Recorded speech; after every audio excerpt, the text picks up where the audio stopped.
அண்ணா பல்கலைக்கழகத்தில் நடந்த சம்பவம் கண்டிக்கத்தக்கது. தமிழக முதலமைச்சர் அதை கண்டித்திருக்கிறார்.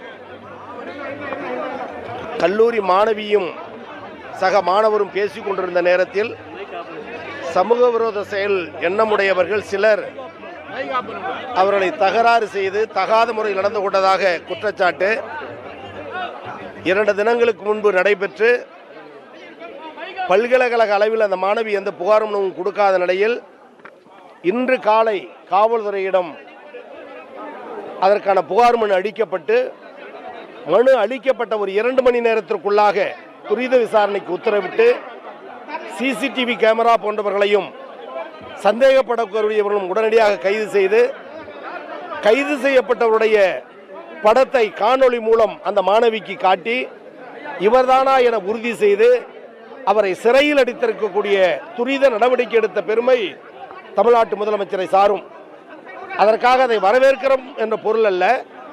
தவறு நடக்கும் போது குற்றச்சாட்டு எழும்பொழுது புகார் மனு பெறப்பட்டவுடன் அதற்கு தக்க நடவடிக்கை மேற்கொள்வதற்கான சாட்சி இது. இன்றைக்கு குற்றவாளிகளை சொல்லுகிற அஇஅதிமுக, அண்ணாமலை போன்றவர்கள் இதே பொள்ளாச்சியில் நடந்த கூட்டு பலாத்கார நிகழ்ச்சிக்கு எஃப்ஐஆர் போட வேண்டும், இன்னார் இன்னார் குற்றவாளி என்று சொன்னபோது கூட பாதிக்கப்பட்ட மக்கள் புகார் மனு கொடுக்கவே தயங்கிய காலம் உண்டு.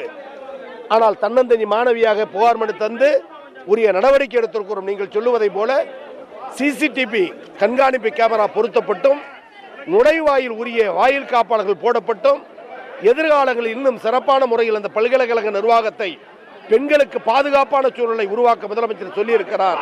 அந்த கருத்துருகள் கடமைகள் எல்லாம் தொடர்ந்து செய்வோம் என்பதையும் குற்றச்சாட்டு வந்தவுடன் நடவடிக்கை எடுக்கப்பட்டு தொடர் நடவடிக்கையில் இருக்கிறது என்பதையும் இந்த நேரத்தில் தெரிவித்துக் கொள்கிறேன்.